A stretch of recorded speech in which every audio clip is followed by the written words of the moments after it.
Ce ROB a pour objectif de présenter aux élus les éléments en recettes et en dépenses, ainsi que ceux concernant la dette de la ville et les effectifs de notre collectivité. Au-delà de répondre évidemment aux obligations de l'article L5217-10-4 du CGCT, il nous semble aujourd'hui plus que jamais nécessaire d'avoir un débat sur les réalités financières de notre ville, les contraintes extérieures, mais aussi d'enclencher une réflexion sur la structure de notre fonctionnement. Pour rappel, ce document sera transmis à la préfecture du département ainsi qu'au président d'Est Ensemble et il sera mis à la disposition de nos concitoyens via le site internet municipal. Si par le passé, j'avais déjà, lors des DOB précédents, évoqué les crises qui nous obligent ou ont un effet direct sur nos finances, cette année charnière de mi-mandat me semble revêtir un réel caractère d'exceptionnalité. En premier lieu, la crise environnementale est de plus en plus prégnante, le réchauffement climatique, au travers bien sûr des divers rapports, notamment du GIEC, mais aussi et peut-être surtout par la multitude des catastrophes qui frappent la totalité du globe, ont fini de convaincre même les plus sceptiques de sa réalité. Si bien évidemment, la réponse ne peut être que mondiale et coordonnée à une échelle supranationale, nous devons prendre pour notre part une série de décisions, tant en investissement qu'en fonctionnement, permettant de contribuer à notre niveau à maîtriser les effets du réchauffement climatique pour nos concitoyens. Évidemment, ces investissements ont besoin d'un soutien significatif de l'État, tant les chantiers sont importants. Quelques illustrations de mes propos. Isoler les bâtiments publics, créer des îlots de fraîcheur, plantation d'arbres, ou encore multiplier les cours oasis dans les écoles. Il en est de même de l'aménagement urbain permettant d'être économe en énergie, à titre d'exemple, l'éclairage public par exemple. S'ajoute et se nourrit de cette crise climatique une crise économique. Nous assistons à une augmentation inédite de la pauvreté. L'inflation en est évidemment une des causes majeures. Elle touche de plein fouet nos concitoyens les plus précaires, mais aussi, et cela est nouveau, les salariés les moins bien rémunérés. Malgré quelques mesures d'augmentation du SMIC notamment, cette baisse du pouvoir d'achat n'est pas compensée par des augmentations salariales significatives. Le taux de pauvreté en France atteint 14,5% de la population, d'après l'INSEE. Autre indicateur de cette paupérisation, les Restos du Cœur ont accueilli 1,3 million de personnes l'hiver dernier, soit une hausse de 17%. Pour notre ville et notre département, qui est, rappelons-le, le plus pauvre de tout l'Hexagone et qui est sous-doté en services publics, quels qu'ils soient, les effets de cette crise économique sont bien évidemment majorés. Ceci oblige la ville à suppléer les carences de l'État, notamment en termes de santé, en aide aux plus démunis. Permettez-moi de rajouter qu'ils aient ou non des papiers. Cela évidemment a un coût et les compensations de solidarité ne suffisent pas à prendre en compte cette réalité. Le contexte géopolitique vient aggraver dans bien des domaines l'inflation, énergie, prix des matières premières. Pour tenter de maîtriser ces phénomènes inflationnistes, la BCE, la Banque centrale européenne, a fortement augmenté ses taux. Elle les a multipliés par 4, créant pour nos finances locales une brutale remontée des frais financiers. Le corollaire à cette augmentation du loyer de l'argent est un recul très net des transactions immobilières qui, pour nous, se traduit par une baisse d'environ un tiers des recettes liées aux droits de mutation. Dans ce contexte, qu'apporte la loi de finances 2024 ? Adoptée au moyen de l'article 49.3, elle est dans la droite lignée des exercices précédents, dont le leitmotiv est le redressement des finances publiques afin de satisfaire aux critères européens que l'on pourrait traduire par une mise à contribution des collectivités territoriales au pacte de stabilité. Quelques éléments intéressants directement notre collectivité, revalorisation de la dotation globale de fonctionnement, la DGF, du bloc communal. Celle-ci est abondée à hauteur de 320 millions d'euros pour l'ensemble de la France, dont 150 millions sont dévolus à la dotation de solidarité rurale, 140 millions pour la dotation de solidarité urbaine et 30 millions pour la dotation de l'intercommunalité. Ces augmentations ne compensent même pas l'inflation constatée depuis 2 ans.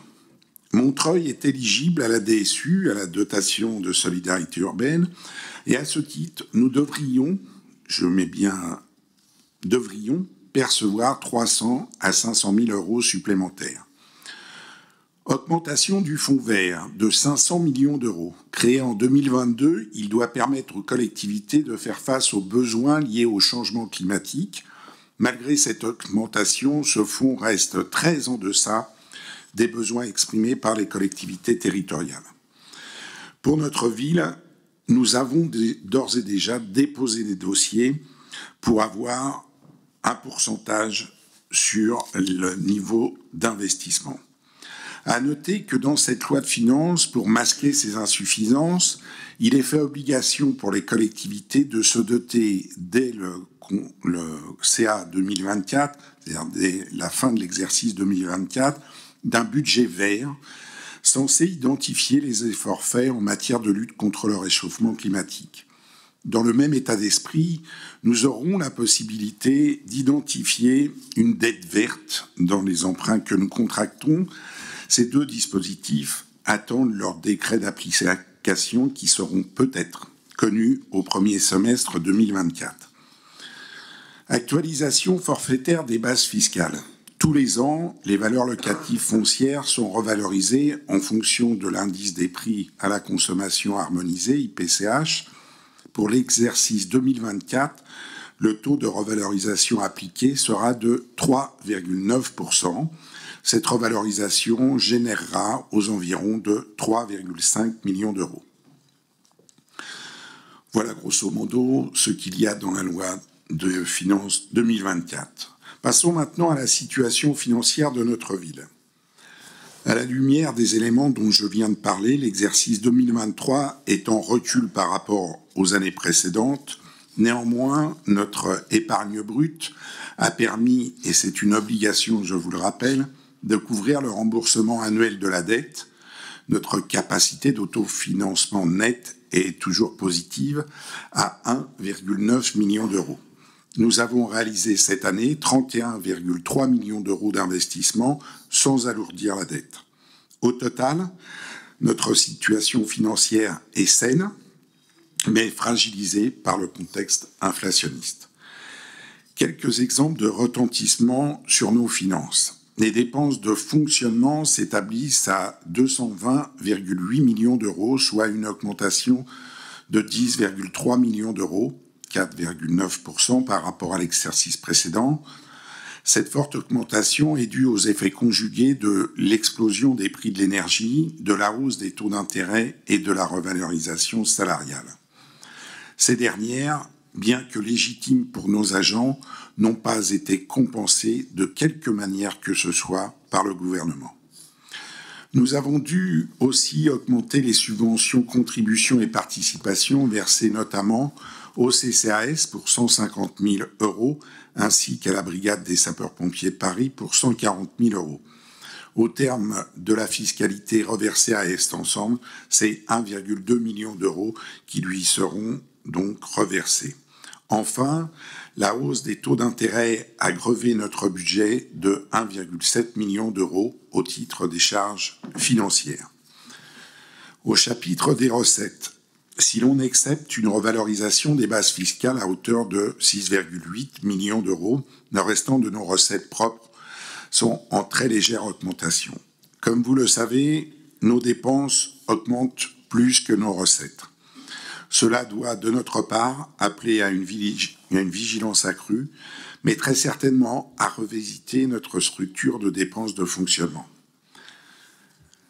La mise en œuvre du programme d'investissement se poursuit.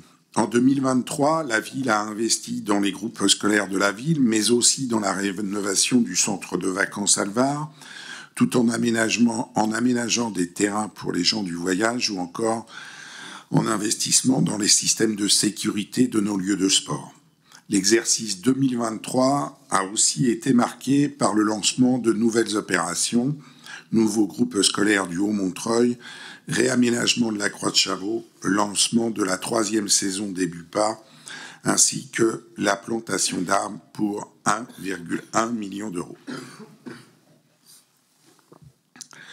Nous avons consacré 17,2 millions d'euros à l'entretien de notre patrimoine, bâtiments communaux, écoles, espaces publics, éclairage public ou encore squares, parcs et jardins.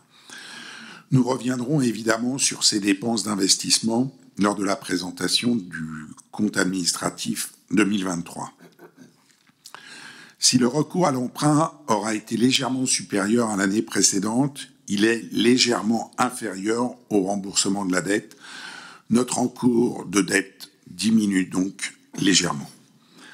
Concernant la dette proprement dite, notre encours s'établit à 205,6 millions d'euros. Depuis 2015, l'encours aura donc diminué de 12,3 millions d'euros, soit 5,6%. Notre capacité de désendettement est de 10,6 années et reste donc en deçà du seuil prudentiel des 12 ans, indicateur observé par nos tutelles bien sûr, mais aussi par nos bailleurs de fonds. Notre dette est sûre, nous avons aujourd'hui 52 emprunts, tous sont classés 1A selon la charte Gisler et on ne peut pas faire mieux. Quant à sa constitution, 64% de nos emprunts sont à taux fixe. Passons maintenant aux orientations budgétaires proprement dites pour 2024. Compte tenu du contexte décrit ci-dessus, l'équation posée pour l'équilibre du budget 2024 se révèle particulièrement difficile à résoudre. Effectivement, si nous pouvons compter sur la revalorisation des valeurs locatives, la ville ne connaît toujours pas à ce jour le niveau d'augmentation des bases sur les résidences secondaires pour l'année 2024. Elle ne sait pas non plus si elle devra rembourser les taxes perçues en 2023, mais imposées à tort par les services fiscaux à certains contribuables montreuillois. Cette incertitude, au-delà de rendre évidemment incertains nos moyens pour établir un budget, souligne la déliquescence des services de l'État. S'ajoute à cette incertitude le questionnement sur le niveau des droits de mutation qui sont liés, je vous le rappelle, au marché immobilier. Si nous maintenons la faible évolution des dotations, les ressources de la ville devraient progresser d'environ 2 millions d'euros. L'équilibre budgétaire va s'en trouver fragilisé. L'épargne, différence entre les dépenses et les recettes, diminuera et notre capacité d'investissement à endettement constant ne permettra pas de financer un programme d'investissement particulièrement contraint par la livraison de 2 nouveaux groupes scolaires et la nécessaire transformation de l'espace public, l'entretien de notre patrimoine communal et de continuer à investir dans la transition écologique. Face à cette situation, des choix s'imposent. 4 leviers peuvent être utilisés, indépendamment ou concomitamment. Limiter le niveau d'investissement, recourir à l'emprunt, agir sur les périmètres des politiques publiques, recourir au levier fiscal. Pour autant, la ville n'entend ni se résigner ni renoncer à ce qui fait son engagement. Les services publics essentiels ne seront pas la variable d'ajustement de l'équilibre budgétaire. Les grands axes de notre politique sont et doivent être réaffirmés, répondre aux besoins d'une ville dynamique et attractive, notamment en termes d'accueil scolaire, répondre aux besoins sociaux toujours plus importants compte tenu de la dégradation économique, transformer notre ville pour amortir les effets du réchauffement climatique. La ville a engagé depuis 2020 un travail important visant à solliciter le maximum de subventions pour accroître les recettes de la ville, notamment en investissement. Sous l'impulsion de notre collègue Amine Mbarki et à une réorganisation de nos services, nous avons été en mesure de récupérer au total près de 7 millions d'euros de subventions, soit plus du double par rapport à la période d'avant 2020. Nous profitons au maximum des crédits issus des divers appels à projets, comme l'a rappelé notre collègue Philippe Lamarche à l'instant. Plan de relance, plan vert, dotation de soutien à l'investissement public local.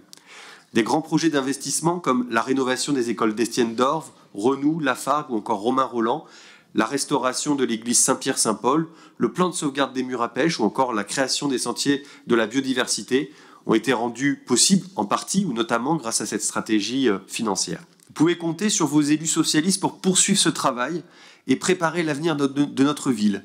Nos marqueurs, vous les connaissez, nous les partageons avec vous chaque année. Nous voulons développer une ville éducative, sportive, une ville qui se soucie des plus fragiles et qui cherche des protections abordables pour toutes et tous. Une ville qui développe des mobilités alternatives, qui œuvre pour un air plus respirable, qui apaise son espace public et défend un meilleur cadre de vie. Et une ville qui lutte aussi efficacement contre les irritants du quotidien. Notre groupe s'engage à ce que le budget 2024 relève les défis des crises. La crise environnementale appelle une réponse immédiate et forte. Nous devons réaliser les investissements nécessaires à la rénovation de nos écoles. Nous devons remettre l'arbre et la terre dans l'espace public, débétoniser la banlieue. Nous devons offrir à Montreuil les moyens d'accès à l'eau, à l'énergie, qui sont des biens vitaux et non marchands. Pour que notre ville reste habitable, demain, pour nos enfants, à l'heure du réchauffement climatique. Contre le discours dominant de l'économie et de la rentabilité, nous affirmons que le service public est la seule création de richesse sans capital. La seule richesse qui ne va pas dans la poche des actionnaires, mais qui est directement investie pour le bien-être de nos citoyennes et de nos citoyens. Nous construisons un budget au service de toutes et tous. Nous ne sacrifierons pas le service public. Ces politiques publiques municipales, culture, éducation, santé, alimentation, logement, éducation populaire, dont les exemples ont été nombreux et présentés par mon collègue Philippe.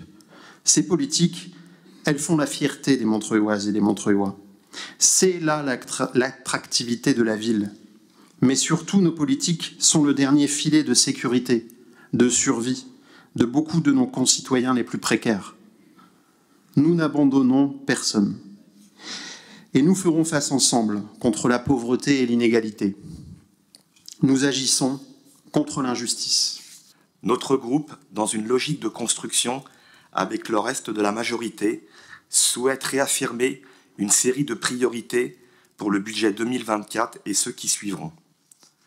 Nous réaffirmons tout d'abord nos déterminations à prioriser dans nos investissements la rénovation de nos équipements les plus énergivores et qui pénalisent les plus fragiles dans leur santé. Nous parlons ici plus spécifiquement des équipements scolaires et sportifs. Dans l'esprit du rapport, nous devons chercher toutes les subventions possibles pour la transition écologique et c'est dans cet esprit que nous voulons solliciter le programme EducRénov au travers de MVE pour nos écoles. Il s'agit de 2 milliards d'euros mis sur la table par différents acteurs, dont la Banque des territoires, à destination des collectivités qui veulent mettre en place des projets de rénovation thermique de leurs bâtiments scolaires. Pour les infrastructures sportives, l'urgence est toujours là malgré des progrès en matière de rénovation du stade nautique Maurice Thorez qui va nous permettre d'économiser eau et énergie. Nous sommes aussi déterminés à investir dans la médiation sociale qui, en tant qu'institution, a fait ses preuves et est nécessaire dans une ville à la démographie changeante comme Montreuil. Ces métiers sont utiles, ils apportent beaucoup aux Montreuillois et aux Montreuilloises et doivent être à la fois mieux reconnus, mais surtout, la ville doit procéder au recrutement de plus de médiateurs et médiatrices.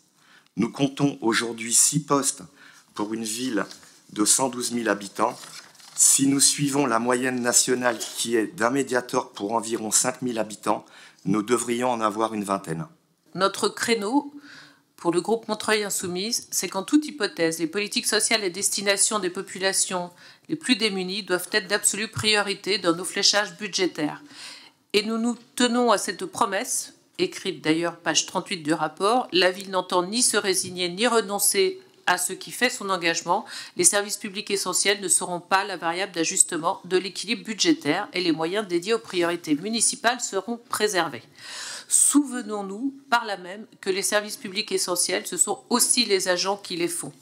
Leur bien-être au travail, leur dignité et leur pouvoir d'achat, ou plutôt leur pouvoir de vivre, ne seront pas non plus le fusible d'une réduction des coûts. Nous y veillerons. Nous avons entamé depuis 2020 un programme municipal tourné vers l'école et la jeunesse, la transition écologique, la démocratie, la solidarité, la mobilité active et le transport. Notre devoir est de garder ce cap, quelles que soient les évolutions du contexte. Il faut noter que depuis 2020, nous avons pu aussi contractualiser avec l'ANRU pour le programme du renouvellement urbain des quartiers de Lannou et du Morillon. Nous avons aussi, avec Est Ensemble, repris une gestion publique de l'eau et nous venons d'inscrire nos cantines municipales dans un programme public garant de nos ambitions en matière d'alimentation de qualité pour tous. Nos programmes d'investissement sont résolument pensés vers l'adaptation de notre ville aux défis climatiques, les inscrivant ainsi sur du long terme. Pour arriver à maintenir ce cap, il faut donc malgré tout réinterroger les priorités dans l'ordre des réalisations et mobiliser toutes nos énergies pour actionner les leviers de financement. Nous avons renforcé notre volontarisme pour chercher d'abord des ressources partout où cela reste possible. Nous disposons d'une délégation et d'une chargée de mission spécifiquement dédiée à la recherche de subventions. Nous portons une gestion active de la dette financière grâce à des opérations de renégociation lorsque la conjoncture était favorable. Pour nos priorités, notre groupe propose plusieurs pistes. Sur la transition énergétique, maintenir au maximum les travaux de rénovation et d'entretien des écoles, poursuivre les actions de végétalisation des espaces publics afin de lutter contre les phénomènes de réverbération d'îlots de chaleur. N'oublions pas que les logements passoires énergétiques peuvent être de véritables dangers pour la santé. Sur ce plan, il est prévu également d'améliorer les actions de concertation avec la population nécessaires à une mobilisation populaire sur ces questions. Poursuivre nos actions en faveur des mobilités actives. Concernant la solidarité sur l'accès au logement, le meilleur levier pour lutter contre la spéculation immobilière et le logement locatif social, notre ville doit maintenir les aides et les soutiens à Est Ensemble Habitat en particulier. Sur la santé, notre politique pour nos centres de santé, la renégociation de la mutuelle communale, le soutien aux structures de soins en direction des handicaps et des questions de santé mentale doivent être soutenus. Pour la cantine, nous souhaitons qu'une solution de gratuité pour les plus précaires soit étudiée pour être mise en œuvre. Et bien entendu, la priorité reste notre soutien au CCAS. Il existe aussi des pistes d'économie, comme optimiser les organisations d'événements sur l'espace public ou de recettes pour relever les redevances d'occupation d'espace public, mais ces choix ne représentent pas la hauteur des besoins. Réfléchir sur le périmètre des politiques publiques est un chantier auquel notre groupe s'investit en évaluant les effets de chacune. La réduction du programme d'investissement est d'emblée limitée par l'obligation de construction de nouvelles écoles. Pour autant, nous pouvons envisager d'étaler dans le temps certains autres programmes. Les pistes proposées dans le rapport, comme actionner une augmentation de la recette fiscale et recourir à l'emprunt, sont pour nous incontournables. Nous souhaitons que sur la taxe foncière, l'augmentation reste en dessous de ce que représentait la taxe d'habitation. Concernant l'emprunt, l'Europe rappelle, comme les précédents Europes, que notre situation nous permet une bouffée d'oxygène. Compte tenu des nécessités des investissements, nous pensons qu'il faut actionner ce levier. Malgré un contexte difficile, notre ville est fière de réaliser de nombreux projets qui contribuent à améliorer la qualité de vie de ses habitants. Pour une alimentation saine et accessible à tous, nous mettons en place une cuisine centrale publique. Cette initiative permettra de proposer des repas équilibrés et de qualité à des prix très abordables. Soucieux de l'environnement et du bien-être de nos concitoyens, nous avons développé un ambitieux projet de végétalisation. Des arbres seront plantés dans tous les quartiers pour améliorer la qualité de l'air et créer un cadre de vie encore plus agréable. En matière de transport, l'arrivée du tram T1 de la ligne 11 du métro permettra de désenclaver certains quartiers et de faciliter les déplacements quotidiens. La santé est une priorité pour notre ville. C'est pourquoi nous mettons en place une véritable politique de santé avec le développement de services de qualité et accessibles à tous. Le sport est également un élément essentiel pour le bien-être des habitants. Nous investissons donc massivement dans la rénovation des infrastructures sportives, comme le stade Alice Mila ou encore la piscine Maurice Thorez en lien avec Est Ensemble. Tous ces projets démontrent la volonté de notre ville de se tourner vers l'avenir et d'offrir à ses habitants un cadre dynamique, attractif. En 2022, vous aviez bouclé le budget en augmentant les impôts. En 2023, vous aviez bouclé le budget en augmentant la dette. Pour 2024, nous ne savons pas encore à ce stade quelle sera la solution retenue. Ce que l'on sait en revanche au niveau du débat sur les orientations budgétaires, c'est que vous songez à 4 leviers potentiellement mobilisables. Le premier levier évoqué, c'est la limitation du niveau d'investissement, car nous dites-vous, à court terme, la difficulté provient de l'impossibilité de financer tous les investissements prévus à endettement constant. Vous suggérez qu'il serait envisageable de réduire les opérations prévues et de limiter les dépenses strictement au nécessaire. Il faut comprendre par là la construction de groupes scolaires, puisque c'est une compétence obligatoire de la ville, et les opérations déjà engagées. Le deuxième levier évoqué, c'est le recours à l'emprunt. Le troisième, c'est la réduction du périmètre des politiques publiques, et vous évoquez une réflexion en cours à ce sujet. Le quatrième levier, c'est le recours à la fiscalité. Vous estimez envisageable une nouvelle augmentation du taux des impôts après celle de 2022, en avançant l'argument qu'une telle augmentation est possible, selon vous, parce qu'elle n'annulerait pas, nous dites-vous, les gains dont ont bénéficié les contribuables avec la suppression de la taxe d'habitation. Avant de revenir plus précisément sur ces leviers, pour construire le budget 2024, je voudrais dire quelques mots en préambule sur l'état des finances de la ville. Bien entendu, les finances de notre ville, comme celles de nombreuses collectivités, souffrent d'un contexte global de grande incertitude. L'inflation est importante et les besoins sociaux le sont tout autant. De mon point de vue, à Montreuil, ce contexte est un accélérateur de difficultés financières qui étaient latentes et pour lesquelles il aurait fallu apporter des réponses structurelles. Je m'en explique. La vraie question qui est posée à notre Conseil, me semble-t-il, est celle de savoir si le rythme de développement de notre ville est soutenable pour nos finances. En effet, Montreuil, du fait des opérations d'aménagement en cours et des objectifs de construction inscrits dans les documents d'urbanisme, Montreuil a un rythme de croissance estimé de sa population de 1% par an jusqu'en 2030. Il s'agit d'une politique d'aménagement très soutenue dont la Chambre régionale des comptes disait en 2021 que les conséquences financières induites devraient être mieux évaluées. En effet, une ville dont la population augmente, c'est aussi une ville qui doit financer des opérations d'aménagement et construire des équipements et des espaces publics. Pour ne pas avoir à répondre à la question de la soutenabilité du rythme de développement de notre ville, vous avez utilisé des rustines. Pour ne pas avoir à faire des choix structurels, les bijoux de famille ont été vendus. Ces ventes ont généré des recettes de 4 millions d'euros par an. Ces recettes ont été complétées chaque année avec des solutions conjoncturelles repoussant à plus tard le temps de la prise de décision.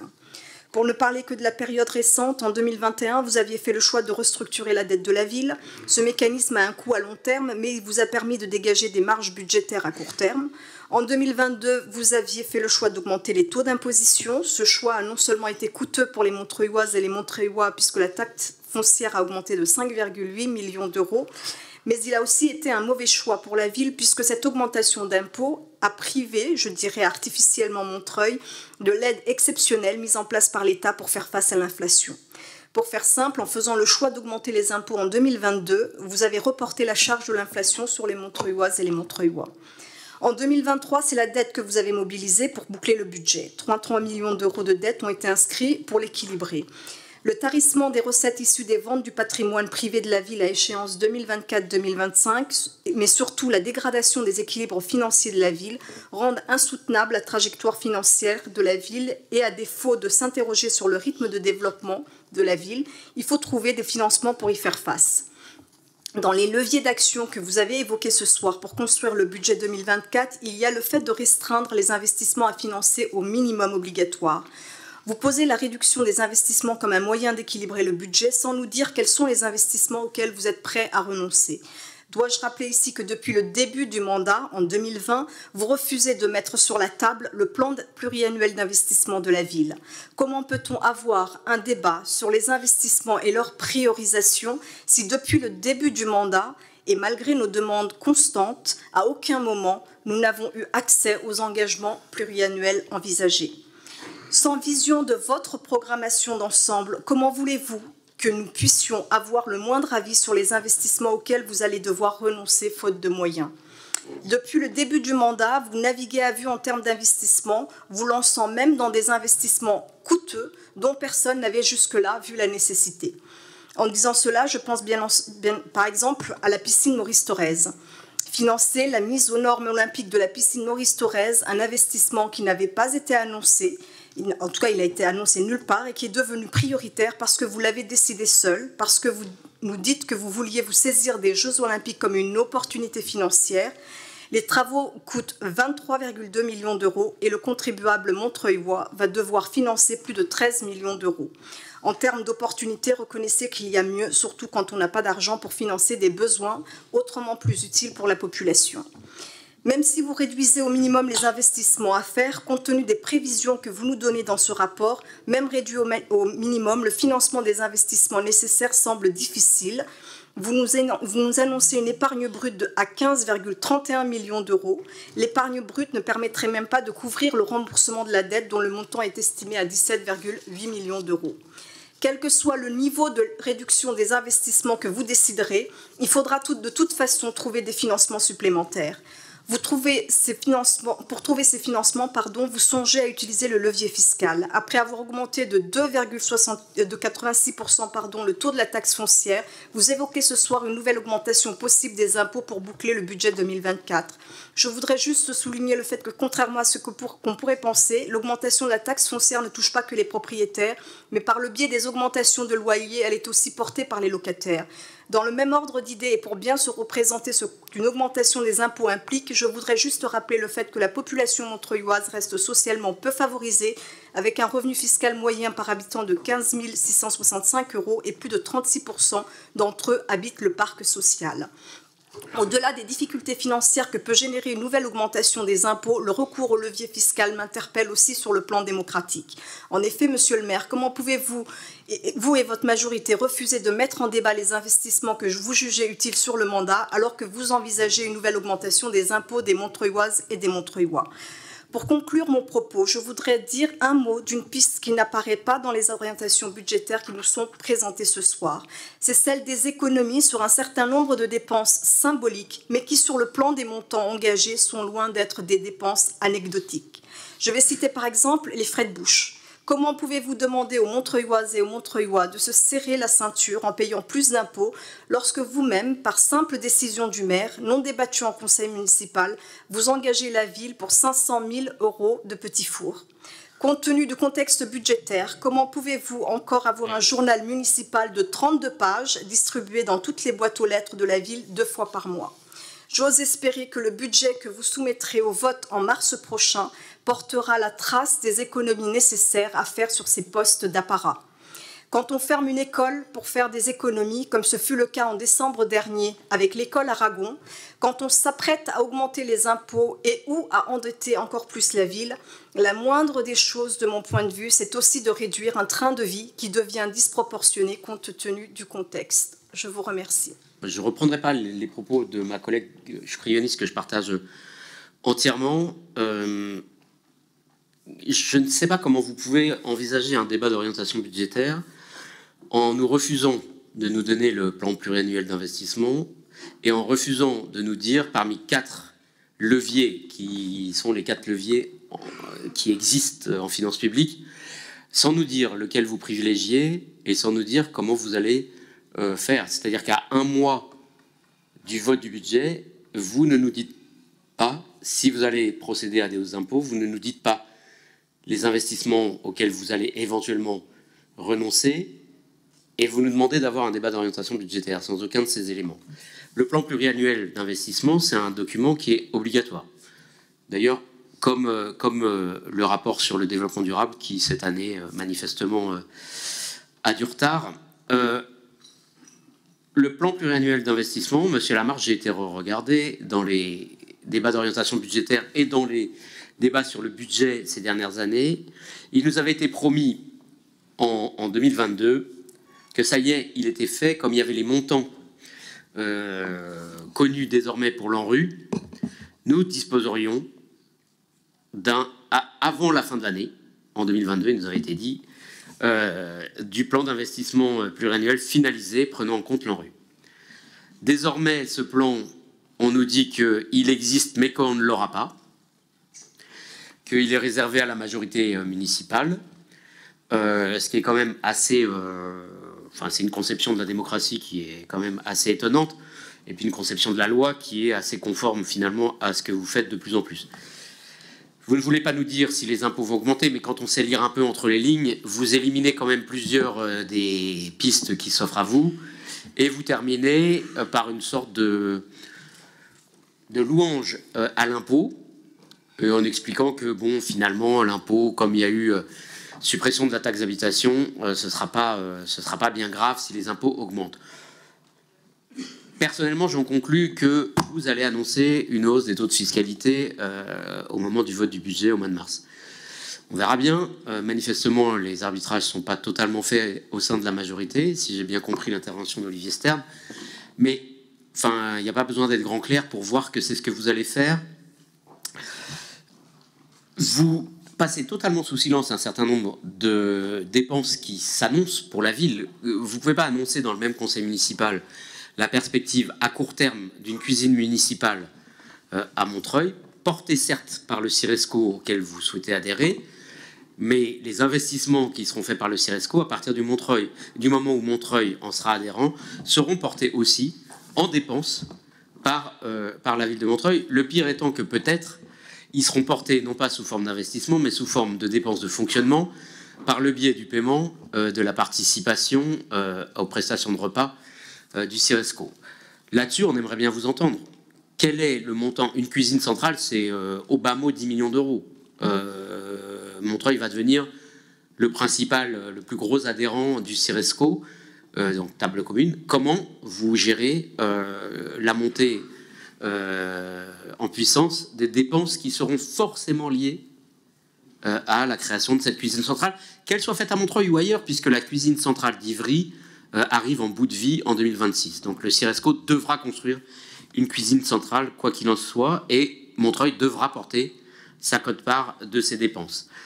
On ne sait pas très bien, en fait, ce que vous prévoyez réellement comme investissement. En tout cas, ce qui est sûr, c'est que vous ne dites rien sur l'adaptation climatique. Il n'y a pas d'explication sur la montée en puissance dans cette ville de la résilience et de l'adaptation au dérèglement climatique. Dans la période actuelle, il n'y a rien sur des évolutions de la politique sociale, de ce fameux filet de sécurité sociale dont on nous parlait tout à l'heure.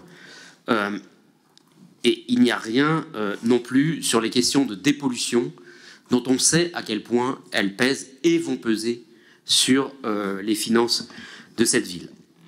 Et ce qui est un peu surprenant, c'est que, alors qu'on pourrait penser que dans cette situation, vous allez chercher à trouver de la recette partout où il peut y en avoir, notre ville est particulièrement peu proactive dans la recherche de subventions.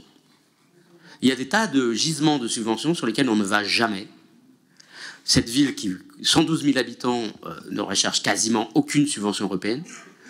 On ne sait pas grand-chose de la façon dont on va chercher de la subvention. Manifestement, dans les services, il y a un déficit de personnel sur cette question-là.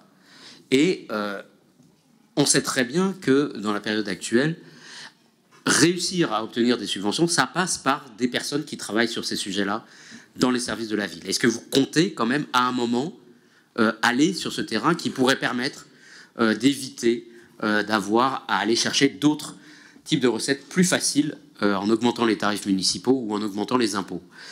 Par ailleurs, il y a quand même des choses qui sont un peu inquiétantes. On ne voudrait pas se retrouver à nouveau avec une situation comme on a eu à devoir gérer en 2013-2014 en récupérant 41 millions d'euros de trous de la CEMIMO. Il ne faudrait pas que le Ciresco devienne une nouvelle CEMIMO. Il ne faudrait pas que tous les engagements hors bilan de la ville finissent par venir plomber nos finances. Et là, ce serait plus des 10 années,6 de désendettement, mais on finirait par être, comme la ville de Bagnolet l'a été à un moment, au-delà de 80 années dans les ratios de désendettement.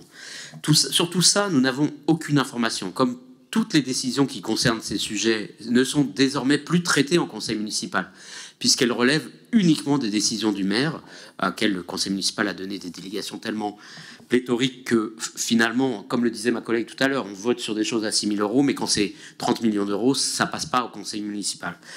Et du coup, les seuls moments où on pourrait avoir ces discussions, c'est au moment justement des débats budgétaires, et vous nous privez de ces débats budgétaires en nous refusant les données minimales que l'on serait en droit de demander. Nous dire que vous êtes incapable de nous dire ce qui va se passer en termes d'investissement sous prétexte que l'État n'a pas donné les bases sur les résidences secondaires qui, au mieux, concernent quelques centaines de milliers d'euros, alors qu'on fait des décisions modificatives dans l'année de plusieurs millions d'euros. Il ne faut pas nous prendre pour des imbéciles quand même. Vous pouvez très bien nous donner ce plan pluriannuel d'investissement, puisqu'il est construit, il est discuté, il est même invoqué et opposé en réunion par les services quand ils disent dans les réunions sur le budget participatif, on ne peut pas mettre ça au budget participatif puisque c'est au PPI. Si des responsables de service ou des chefs de bureau de cette mairie sont capables de dire ça en réunion sur le budget participatif, expliquez-nous comment, en gros, tout le monde a droit à avoir ce PPI, sauf les élus d'opposition que nous sommes. À un moment, il y a des limites quand même à la grossièreté. Alors, quand même, je terminerai sur un point un peu positif. Cette année, vous avez fait attention, vous n'avez pas trop mis de compliments et de félicitations au gouvernement que vous aviez oublié d'enlever l'an dernier, le texte que vous aviez copié-collé du cabinet financier qui vous fait la trame de ce rapport d'orientation budgétaire. Il y a quand même quelques petites perles, de découvrir qu'il y a des nouvelles, que des tensions apparaissent dans la péninsule coréenne. Il me semblait que depuis 1946, au moins, c'était un peu le cas. Mais bon, au moins cette année, on n'a pas d'attaque contre l'Ukraine et pas de panégyrique du gouvernement. Après tout, prenons ce qu'on peut dans pauvres petites choses que l'on peut glaner de ce qui est pas un débat d'orientation budgétaire, pas un rapport d'orientation budgétaire. Et donc, je ferai une explication de vote tout à l'heure, mais vous comprendrez que je voterai contre la prise d'acte de ce rapport d'orientation budgétaire qui n'en est pas un. Nous allons à présent voter pour prendre acte de la présentation du rapport d'orientation budgétaire, de son existence et du débat. Je vous passe la parole pour l'explication de vote, Monsieur Cerne. Oui, donc je constate que malgré ce qui m'a été dit cet après-midi encore, écrit cet après-midi, je n'aurai pas de réponse donc aux questions posées, qu'on avait pris la peine de poser auparavant. Donc il faudrait peut-être vous mettre accord avec votre directrice générale des services. Vous savez que l'absence de réponse aux conseillers municipaux pour des questions posées en amont dans le cadre du droit d'information est pas forcément très bon pour la sécurité juridique des délibérations. Je vois vraiment pas en quoi ça vous gênerait beaucoup de faire juste un tout petit effort démocratique en répondant aux quelques questions qu'on a osé poser pour avoir un peu travaillé les dossiers avant le conseil municipal. Pour la bonne information du conseil, je rappelle qu'il y a près de 6 pages de réponses dans le compte-rendu de la commission technique et que l'adjoint au maire a également procédé à des réponses dans son intervention liminaire aux questions qui avaient été posées. Je mets aux voix qui est contre, de vote contre, qui s'abstient. Proposition adoptée, je vous remercie. Nous avons pris acte. Je passe la parole à Dominique Attia.